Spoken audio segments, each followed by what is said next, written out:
మనిషి నిజానికి అత్యంత సుఖంగా ఉన్న దశలు రెండు. ఒకటి తల్లి కడుపులో ఉన్నప్పుడు, రెండు ఈ లోకాన్ని విడిచిపెట్టిన తర్వాత.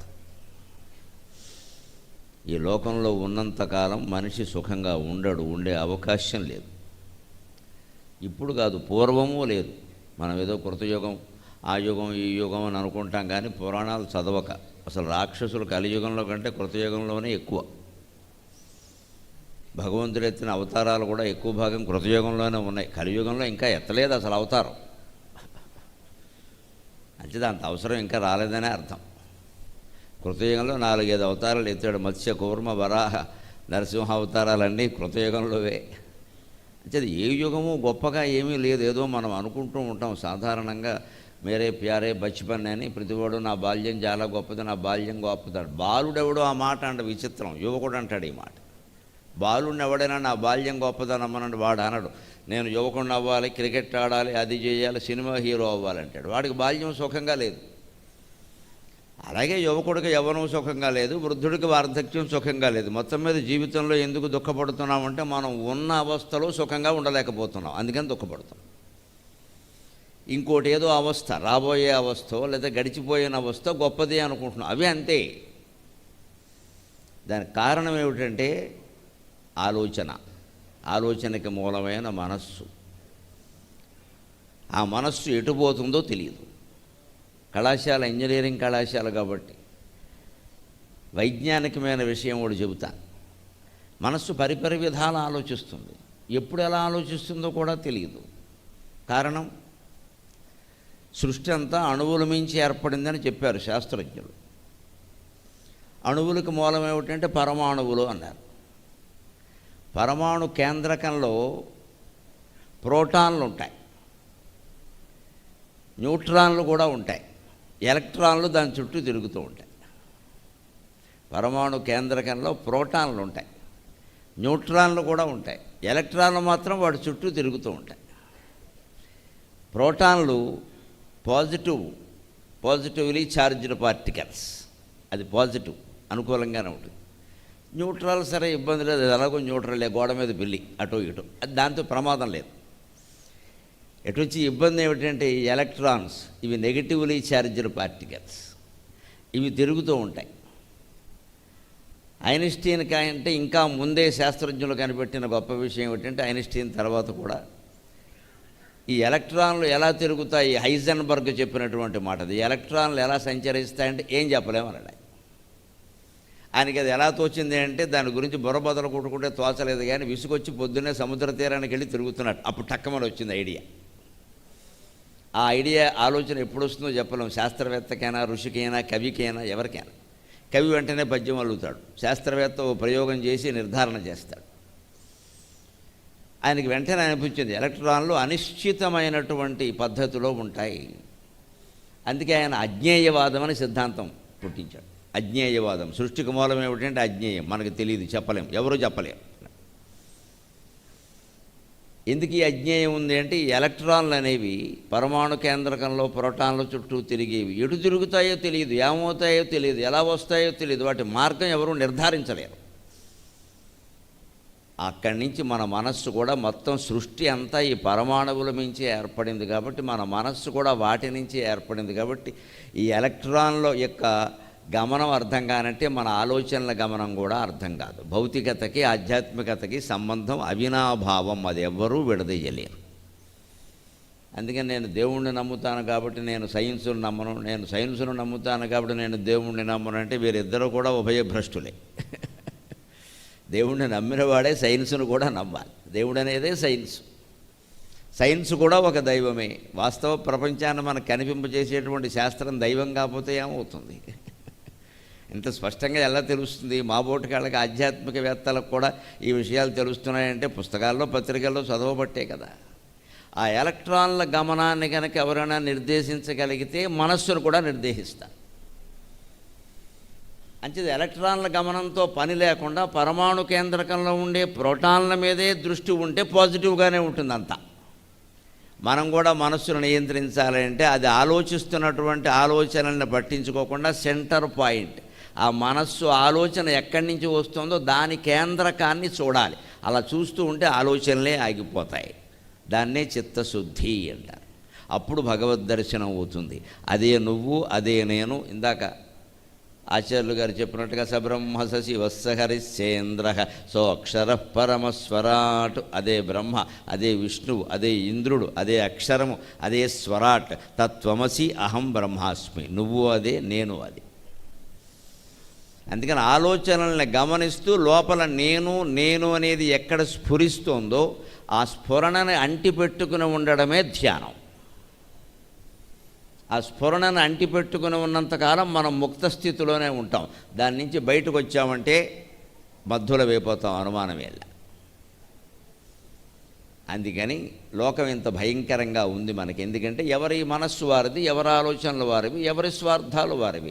వారు ఎంతసేపు మనం అందరం కూడా 199 మాదు కోటికి ఒక్కడు తప్పితే అందరూ కూడా ఈ శరీరమే నేను అనుకుంటున్నాం. అందులో అనుమానం ఎలా. ఇంతకంటే అజ్ఞానమూ లేదు, ఇంతకంటే వాస్తవమూ లేదు. అనుకునేదంతా అంతే, శరీరమే నేను. ఎందుకంటే బళ్ళో వెంకట్రావు అనగానే లేచి హాజరు పలుకుతున్నాగా, శరీరమే లేస్తుంది. ప్రేతాత్మ భూతాత్మ లేవవుగా. ప్రేతాత్మ లేస్తే మేస్టార్ ఉంటాడా, పారిపోతాడు అక్కడి నుంచి. అంటే బళ్ళో వెంకట్రావుని పిలవగానే, వెంకటేశ్వరుని పిలవగానే ఒక శరీరం లేస్తుంది. అంచేత ఆ శరీరం వెంకటేష్ ఏమనుకుంటాడు, వెంకటేష్ అంటే ఆ శరీరమే. కానీ అది కాదు, మనకు స్పష్టంగా తెలుసు. ఎందుకని, ఎవరన్నా మృతి చెందారు, పారిపోకూడదు అక్కడి నుంచి. మంగళవారం శుక్రవారం సెంటిమెంట్లు కాదు, మృతి చెందిన దగ్గర కూర్చుని ఏం జరుగుతుందో చూడాలి. ఇంతవరకు పలికిన వెంకటేశ్వరరావు ఇప్పుడు ఎందుకు పలకట్లేదు? ఎవరైనా వెంకటేశ్వరరావు ఉంటే ఏమనుకోకండి, ఏదో పేరు చెప్పాలి కూడా చెబుతున్నా. నేను బావడం నీకు ఇష్టమా అనుకోకండి. ఎవడో వెంకటేశ్వరరావు అనే వ్యక్తి పోయాడు, అందరూ పలకరించడానికి వచ్చి, ఇంతవరకు పలికిన వ్యక్తి ఇప్పుడు ఏమయ్యాడు? ఈ శరీరమే వెంకటేశ్వరరావు అయితే ఇప్పుడు కూడా పలకాలి కదా. అంచేది ఈ శరీరం ఆయన కాదనే విషయం ఇంతవరకు మనకి తెలియలేదు, ఆయనకి తెలియలేదు. విచిత్రం. ఆయన అనుకుని ఆయనతో లావాదేవీలన్నీ నడిపించే. ఇప్పుడు లావా మిగిలింది, దేవి పోయింది. అందులో ఉండే దేవీ శక్తి పోయింది, మనకి లావా మిగిలింది. ఇక్కడ అగ్నిపర్వతం లావాలాగా. అంచేత మృతి అర్థమైతే జీవితం అర్థం అవుతుంది. మనకి మృతి అర్థం కాలేదు కాబట్టి జీవితం అర్థం కాదు. అందుకే మృతి చెందిన వారు ఎవరింటికైనా మనం వెళ్ళవలసి వస్తే దాన్ని పరిశోధన పరిశీలనకి సమయంగా భావించుకుని సావకాశంగా వెళ్ళాలి. ముహూర్తాలు వెతుక్కుని కాదు వెళ్ళడం. 2 నిమిషాలు ఉండడం, వచ్చేయడం, వచ్చాకేమో ఉప్పు తినడం, పప్పు తినడం, ఇవన్నీ పెద్ద విషయాలు కాదు. దీపం చూడడం, ఇవి చూడకపోతే మానే. తెలుసుకోవలసింది ఏదో తెలుసుకోవాలి. మనం కూడా పోతాం, ఇవాళ వాడు రేపొద్దున మనం. ఈ లోపు ఏం చేయాలో అది చేయాలి. ఆ అంతరాత్మ మీద దృష్టి పెట్టడమే శంకరాచార్య స్వామి రచించినటువంటి అన్ని స్తోత్రాల లక్ష్యం. అందులో గోవిందాష్టకం ఒకటి. అందుకే దానికి ప్రార్థన శ్లోకంగా ఊరికే నేను మా అమ్మ మీద పద్యంలో, అమ్మా నీ ఒళ్ళో పడుకున్నప్పుడు నీ ప్రేమ కారణంగా లోకమంతా నాకు బంగారంలా కనిపించింది. ఎందుకంటే లోకమంతా ఇలాగే ఉంటుంది అనుకున్నాను నేను. ఐఏఎస్ కోసం తయారయ్యే సివిల్స్ తయారవుతూ ఉంటారు. ఆ విద్యార్థులు చాలా కష్టపడిపోతారు. 4-5 ఏళ్ళు పాపం అన్నం నీళ్లు మానేసి పుస్తకాల మధ్యలో బుర్ర పెట్టేసి మళ్ళీ బయటికి తీయకుండా నానా యాతన పడతా. కలెక్టర్ అయ్యే వరకు వాళ్ళు ఏమనుకుంటారు అంటే ప్రపంచం చాలా బాగుంటుంది, మనం అది చేయొచ్చు, ఇది చేయొచ్చు, అది చేయొచ్చు, ఇది చేయొచ్చు అనుకుంటారు వాళ్ళు. తీరా కలెక్టర్ ఉద్యోగంలో చేరాక పై నాయకుడు చెప్పిన మాట వినకపోతే వెంటనే రంపచోడవరం ట్రాన్స్ఫర్ చేస్తాడు. అయిపోయింది, ఐఏఎస్ పని పోయింది. ఇక ఆయన అయ్యా ఎస్ అంతే, ఐఏఎస్ పోయింది. అయ్యా ఎస్ నువ్వేం చెబితే అది, నన్ను ట్రాన్స్ఫర్ చేయకు, నా పెళ్ళాం బిడ్డలు ఇక్కడ ఉన్నారు. ఇంక పెళ్ళాం కూడా ఐఏఎస్ అయితే చెప్పక్కల, వాడు బాధ మధ్యలో. ఇప్పుడు ఇంకా ఒకడే ఐఏఎస్ అయితే వాడేమో ఇది డోలుతో డప్పుతో సమానం. రోలు వెళ్ళి మధ్యలతో మొత్తుకుందంటారు కదా. ఒకడే కలెక్టర్ అయి వాడు రోలు, భార్య కూడా కలెక్టర్ అయితే వాడు మధ్యలో 2 వైపులో వాయించేస్తారు పాటు. అంతే. ఇవన్నీ పుస్తకాల్లో చూసినట్టుగా ప్రపంచం ఎందుకు లేదండి? మరి ప్రపంచం అనేది పుస్తకం ఎక్కడి నుంచి పుట్టింది? ప్రపంచం నుంచే పుట్టింది. కానీ పుస్తకాల్లో ఉన్న ప్రపంచం ఆదర్శ ప్రపంచం. ఆ ఆదర్శాన్ని పిల్లలు నేర్చుకుంటున్నారు. బయటకు వచ్చాక అటువంటి ఆదర్శాలు కనపట్ల. పుస్తకాలు నేర్చుకున్న పిల్లలే బయటకు వచ్చేసరికి మారిపోతున్నారు. కారణం మనస్సు. ఆ మనస్సులో ఉండే ఆలోచనలు, ఈ ఎలక్ట్రాన్ల అనిశ్చిత వేగం ఎలా ఉంటుందో తెలియదు, ఏం ఆలోచిస్తాడో తెలియదు, ఎక్కడికి పోతుందో తెలియదు. ఏదైనా దారిలో వెళుతుంటే మనకు 2-3 మార్గాలు కనపడ్డాయి అనుకోండి, ఎలా వెళ్ళాలో తెలియలేదు అనుకోండి, అనిశ్చితి కదా. ఏం చేయాలి? ఇక్కడ ఉపాయం ఏమిటి?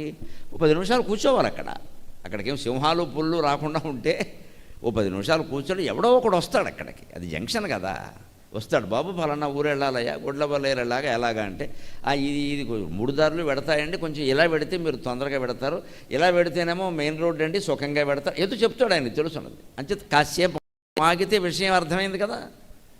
అలాగే మనస్సు విపరీతంగా ఆలోచనలు చేస్తున్నప్పుడు కాసేపు ఆగి కేశవ నారాయణ మాధవ గోవింద విష్ణు మధుసూదన త్రివిక్రమ ఈ నామస్మరణ చెయ్యాలి. నమశివాయ నమశివాయ నమో నారాయణాయ నమో నారాయణాయ శ్రీమాత్రే నమః శ్రీమాత్రే నమః ఇలా ఏదో ఒక నామస్మరణ చెయ్యాలి. అప్పుడు ఆ దారిలో 3 దారుల మధ్యలో ఉన్నవాడికి సాటి బాటసారి ద్వారా దారి దొరికినట్టు ఈ జగత్తుకంతటికి పెద్ద బాటసారి అయినటువంటి కృష్ణ పరమాత్మ ద్వారా మనకి దారి దొరుకుతుంది ఖచ్చితంగా. అది నేర్చుకోవాలి మనం. కంగారు పడిపోయి ఇంజక్షన్లు చేయించేసుకుని వైద్యుల్ని మనోవైద్యులను కూడా సంప్రదించేసి కౌన్సిలింగ్లు అని చెప్పి సిట్టింగు స్టాండింగు అని నానా గొడవ చేసేస్తే ఇంకో 10,000 అయిపోవడం తప్పితే ఏం లేదు ఇక్కడ.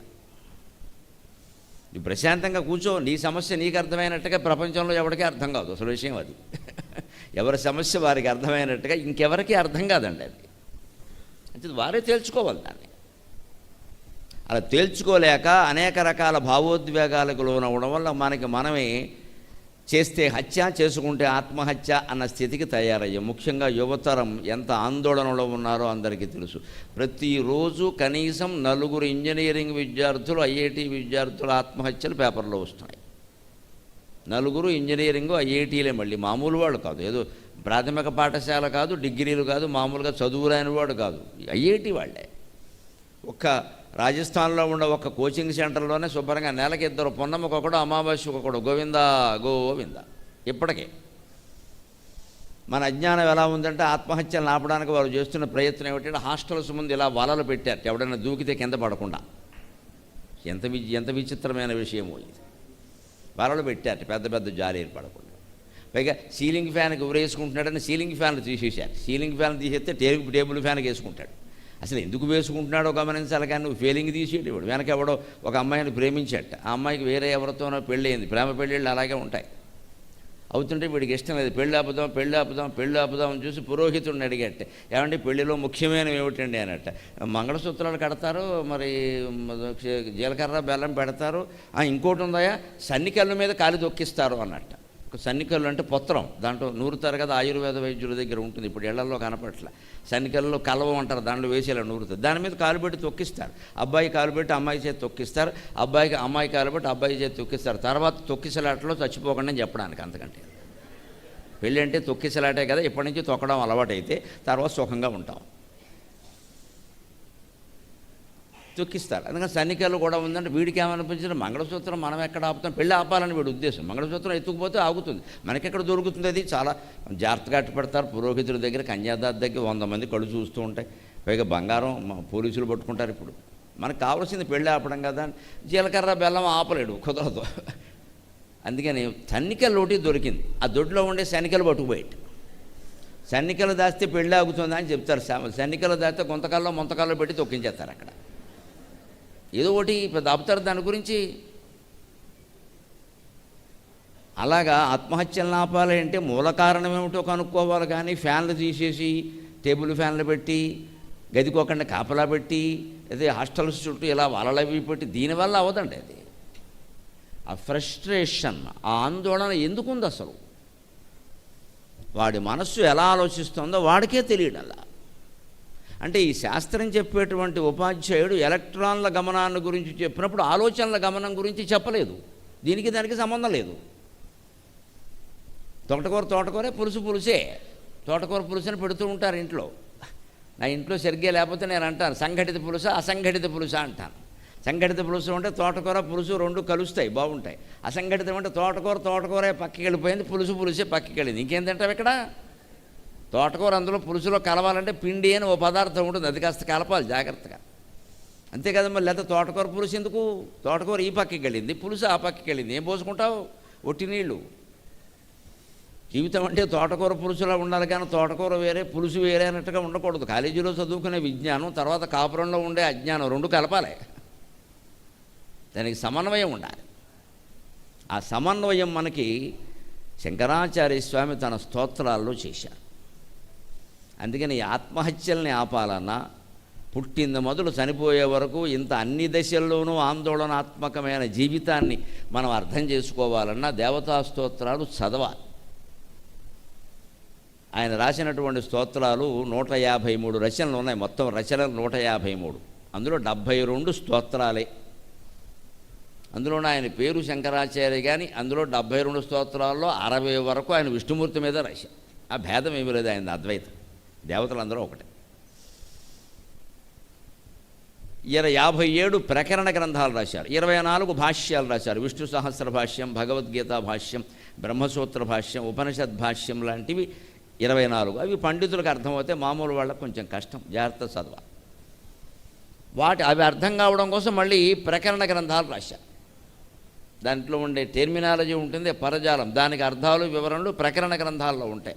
వివేక చూడమని, వేదాంతుడేమో ఆత్మబోధ లాంటివన్నీ అలాంటివి 57 రాశారు. ఇవి కాదు, సామాన్యులు చాలామంది ఉన్నారు, వాళ్ళు ఉపనిషత్తులు చదవలేరు, ఈ ప్రకరణాలు అర్థం కావు, ఏదో దేవుడి గురించి ఏదో పాట పాడుకుందాం అనుకుంటారు వాళ్ళు. అంచేత దేవతల మీద స్తోత్రాలు రాయాలంటే మన కోసం ఆ మహానుభావుడు 32 సంవత్సరాల్లో దాదాపు 3 సార్లు ఆసేతు సీతాచలం పాదయాత్ర చేసి 72 దేవాలయాలు దర్శించి 72 స్తోత్రాలు మనకు అందించాడు ఆయన. అందులో గోవిందాలయాన్ని దర్శించినప్పుడు వచ్చినటువంటి స్తోత్రమే గోవిందాష్టకం. దాని ద్వారా మన జీవితాలను ఎలాగా గోవర్ధనోద్ధరణంలాగా మన జీవితాలను ఉద్ధరించుకోవాలో మనం ఆలోచన చేద్దాం. సత్యం జ్ఞానమనంతం నిత్యమనాకాశం పరమాకాశం గోష్ఠప్రాంగణరింఖనలోలం గోష్ఠప్రాంగణలింరింఖణలోలం అనాయాసం పరమాయాసం మాయాకల్పితనానాకారమనాకారం భువనాకారం మాయాకల్పితనానాకారం అనాకారం భువనాకారం క్ష్మామానాధమనాథం ప్రణమత గోవిందం పరమానందం ప్రణమత గోవిందం పరమానందం ప్రణమత గోవిందం పరమానందం. ప్రణమత గోవిందం పరమానందం అనేది ఈ 8 శ్లోకాలకి మకుటం. ప్రతి 4వ పాదం చివరిలో ఇది ఉంటుంది. పరమానంద స్వరూపుడైన గోవిందునికి నమస్కారం చేద్దాం మనమంతా. పరమానందం గోవిందం ప్రణమత.